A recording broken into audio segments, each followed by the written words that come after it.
as somebody who's young-ish and stepping into that, how would you go about, or what advice would you give young women who are maybe trying to find, say, a high-value man?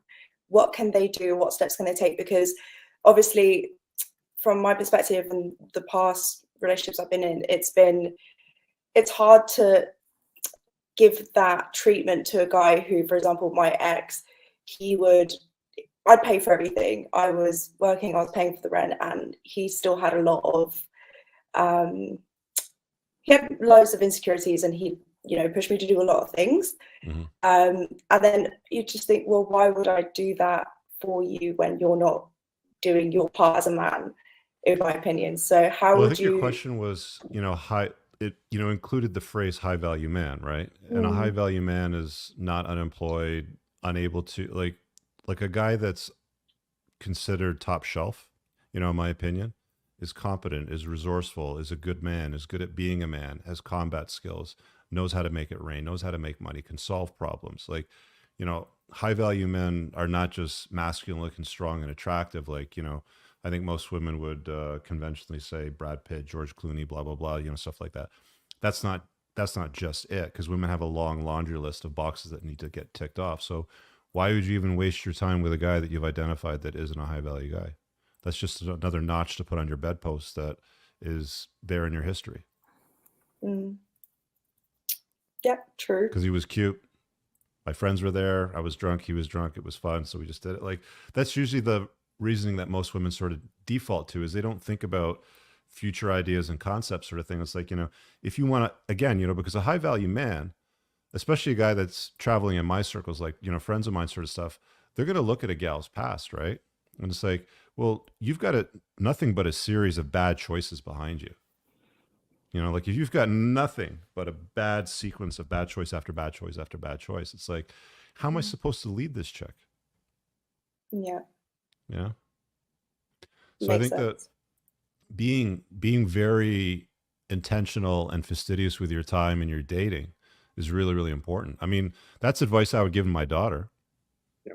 Don't waste your time dating losers. I don't care how fucking cute he is. I don't care if he has a motorcycle, if he just got out of jail and has 72 tattoos and jacked as shit. I don't get why. Right? I We had know a couple why. women on. Oh, go ahead, Rich.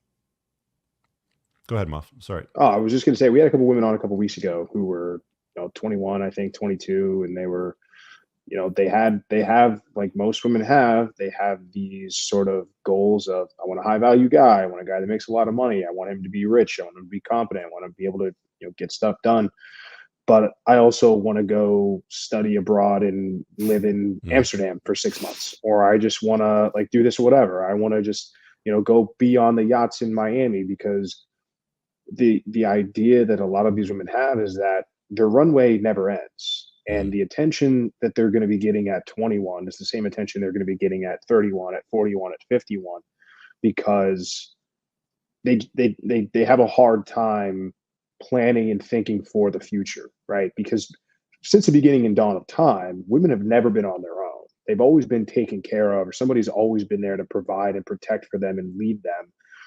There's not a single matriarchal society that has ever survived into the modern world. So this idea, like the idea that they may have to suffer consequences and repercussions for their choices, is very foreign to most women. And so they can just make whatever decisions that they want to, and they don't have to think about consequences, and they can just, oh, I'll just figure it out. It's very fly by the seat of their pants kind of going about life. And your time is finite, and especially as a woman, like, your window of the kind of guy that you really want, and you've got sort of a, if you're lucky, you can extend, I would say, probably 10 years or so. If you're lucky, you can extend that maybe 15 or 20 into your mid 30s or 40s. But for most women out there, you've got from about 20 to about 27, 28, 29 to, if your goal is to get the guy and to be married and have kids and have a family, that's your window for the most part. Now, I think we catch a lot of flack sometimes because we don't sit here and say women shouldn't work, women shouldn't go have careers, women shouldn't go make a bunch of money if that's what they want to do. But what we say is that women can't have it all. And you have got to essentially choose, and you've got to choose early because all of those things take time. Right. So if you want to dedicate the next 20 years of your life to going and building a career and making a bunch of money, cool. You're probably not going to get the guy that you want. Now, if you want to get a guy that you want, then you're probably going to have to be okay with not making as much money, not necessarily being able to financially support yourself and buying every single little thing that you want to buy, like handbags and shoes and all that other bullshit. But nobody's having these conversations with women telling them that it's a give and take with everything, because they've always, since they've been little, have been given and given and given, and they've never had to trade anything off. There's no cost benefit analysis that they do. So it's all about figuring out what you want, figuring out the steps to get there, and then going forth and putting those steps into practice. And it sounds simple, but a lot of women just can't wrap their minds around that. A lot of getting what you want out of life, I think, is sometimes it's easier just being clear on what you don't want. Yeah. Right. And if you just stop doing things that you don't want, then you'll lean more into what you're looking for. You know what I mean? Like, for younger gals in their 20s, they want to find a high value man. So let's use that example. Put yourself in places that high value men go to. Give high value men something to look at, because they're obviously going to look at your beauty, because women are beauty objects. I mean, the notion of high value man explicitly states he has high value, which is inherently tied into his ability to make it rain and to make money and solve problems and be competent and influential and all that sort of stuff, right? Compelling. So, putting yourself in those places. And then when you find these guys, again, guys want a woman that won't be with just anybody, right? If he knows that you've been around from guy to guy to guy to guy, or you've dated some of his friends, or, extended people from his friends, or certain people in work, like, the reason why slut shaming used to be a thing and really isn't a thing anymore is because it worked. Shaming works in general. You broke shame somebody, they're gonna, like, you make fun of somebody. Oh, nice car. It's a piece of shit. It's, it's a Honda or something like that. And it's a guy with a German car making fun of you. Then, you want to work your way up into a German car. And then you get a German car, and a guy with an Italian car goes, oh, nice German car. Sprechen Sie Deutsch. Ha, ha, ha. It's a German. He'll make fun of you because he's got an Italian car now, right? Sort of thing, right? Yeah. You want to work your way up into an Italian car or a British, sports car. So, shaming does work, but we don't do it anymore. So I don't think, we still do it. It's just not done as much, or it's not as overt or as public.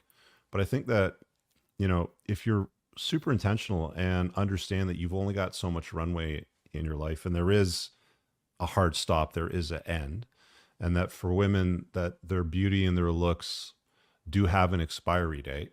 Like, I think Joycelyn would, agree that she's at 46 not as competitive as a 26-year-old. Oh, absolutely. A lot of women don't like that. Yeah. Yeah. They hate it. I mean, we've had women lie to us in their Oh, I don't dye my hair. My hair's naturally always all black. Yeah. Bullshit. Right. So it's just a reality of like human nature. And I think that it's a great question to ask. And it's just putting yourself in an environment where high value men are, not dealing with low value men, and making yourself the kind of thing that high value men want to be attracted. Like, chicks love the whole manifesting and the sun and the moon and the stars and the crystals. Like, I get it.